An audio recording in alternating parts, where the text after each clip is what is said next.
Elon Musk openly criticized Zohran Mamdani and explained why he has a conflict with him. According to Elon, the socialist ideas that Mamdani supports will be detrimental for the US because these policies do not help people.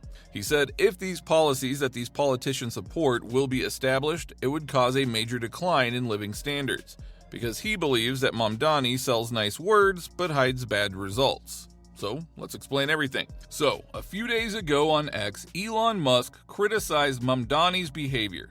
The catalyst was Mamdani's comparison of a second Trump presidency to the rise of Hitler in Germany, a move that seems taken right from the Democratic playbook, following the same agenda as other Democrats. Musk condemned the remark as a manipulation of facts and proof that Mamdani was out of touch, detailing the perspective Musk aligns with, which views the analogy as a profound insult that cheapens the memory of the Holocaust.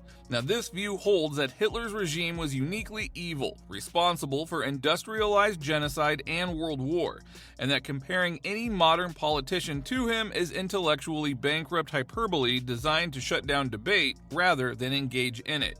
In response, Musk defended Trump and called the mayor-elect of New York a charismatic swindler, which means someone who is charming but is a liar.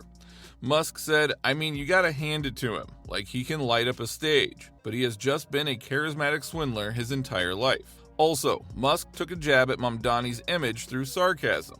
After a rally video about rent freezes went viral, he posted on X, "Zohran is the future of the Democratic Party."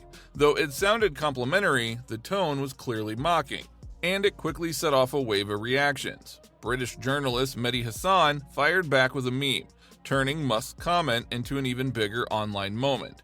And this conflict between Musk and socialist Democrats, including Mamdani, did not start today. Everything began 5 years ago. Back in 2019, many Democrats pushed ideas like higher taxes on the rich, stronger rent control, and big new public programs.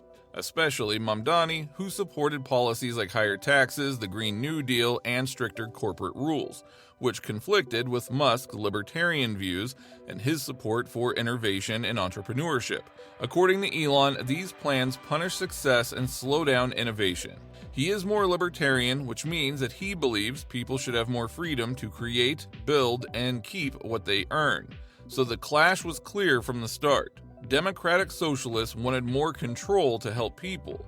Elon said those controls would backfire. The fight grew in 2020 and 2021. Many progressive voices argued for a wealth tax and tougher rules for big companies. Elon Musk disagreed. He said that these policies would hinder innovation and economic growth. In simple words, he warned that if you make it too hard to invest and build, then fewer jobs and fewer new ideas will follow. And when jobs slow and prices rise, living standards drop. That is the core fear Elon keeps repeating. Daily life gets worse when the rules chase away builders and risk takers. In 2020, statements about policing also added heat. Mamdani had passed comments comparing the NYPD to the Israel Defense Forces and calling the NYPD anti-queer and a major threat to public safety. Many people were angry about that, and it became part of a larger debate. Are democratic socialist positions helping public safety or hurting it? Elon ties safety to living standards too. If the streets feel unsafe, he says families pay the price first. Then came 2022. That is when Musk escalated his fight with socialist Democrats. According to him, when the math is wrong, you get nice slogans up front and lower living standards later. At that time, major donors poured money into anti-socialist efforts. Michael Bloomberg gave millions. So did Bill Ackman. The Louder and Tisch families funded groups that pushed back hard. For a long time, that kind of billionaire support would stop a left-wing challenger. But this time it did not fully stop the movement. Mamdani's rise showed that many voters were still hungry for big changes, especially on rent and wages. In response, Democrats supporting media and comedians attacked Musk. In his opening monologue, the late-night host poked fun at Donald Trump, referring to the 75-year-old as an infant while commenting on the possible end of Trump's Twitter ban. And speaking of babies, Kimmel quipped, Elon Musk says that if his Twitter purchase goes through, he plans to lift the ban on our infant former president, Donald Trump. He then quoted Musk's remark that the ban had been morally wrong and foolish. Kimmel followed up with a jab at Musk, saying, "Fantastic. Now the guy who moonlights as a DJ, builds flamethrowers, and makes cars that fart is suddenly the authority on morality. The man who names his children with Roman numerals will make sure nothing foolish happens." After the 2024 election season, this conflict between Musk and Democrats got even worse. Some party strategists made a detailed case that centrist ideas worked better across purple states than hard-left programs.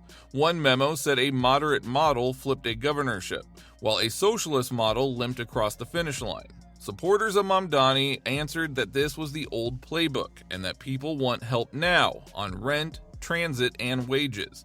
Elon kept pointing to the same measure. Will these plans raise or reduce the quality of daily life? At the same time, there were cultural fights that fed into this economic one.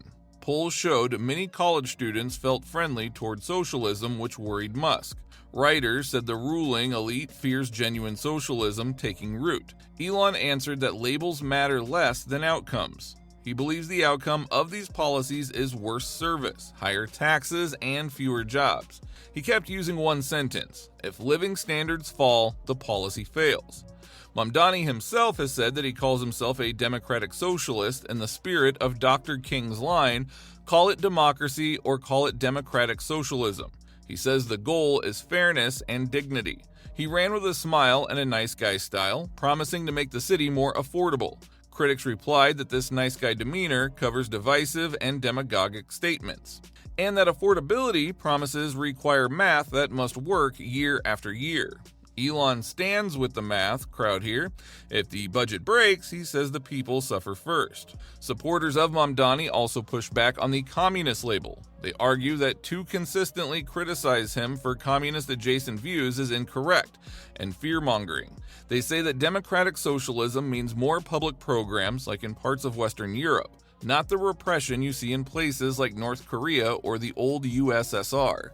Elon does not spend much time on the labels. He focuses on the results, and according to Musk, these policies proved many times already around the world that they cause slower growth, higher costs, and lower living standards. The press split too. One paper said Mamdani drops the mask and claimed his victory speech was seething. Another piece said Democrats can address the people's angst without embracing the socialism of Mr. Mamdani or the extremism of Mr. Trump. In other words, the media drew a map with 3 roads: go left, go center, or swing hard right. Elon says none of this matters if the road you take leads to worse daily life for ordinary people.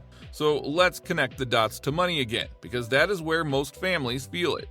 Rent control can sound good if your rent is high, but Elon warns that strict rules can shrink supply, slow new building, and make apartments harder to find. Big new taxes can also sound fair, but if they push companies to leave, you lose jobs and paychecks. And when a city loses jobs and builders, stores close, streets feel empty, and services get weaker. That is how living standards slide down. So here we are again, back in the present. On X and in interviews, Elon Musk says these democratic socialist policies would cause a major decline in living standards. He calls Mamdani a charismatic swindler because he believes the promises sound good but hide the costs. Mamdani says his program is democratic, not communist, and he wants a fair city. The argument is strong on both sides, but the scoreboard that Elon cares about is simple enough for anyone to follow. Do ordinary people live better next year than they do today? And this story will not end anytime soon. Mamdani supporters feel that they beat the old machine and can do it again. The party is debating which path to follow in 2025 and beyond. Business leaders say they are ready to move money and jobs if rules turn hostile. Elon Musk will keep saying the same line in different ways. If policies raise costs and chase away builders, then daily life gets worse. His warning is not about labels, it is about life.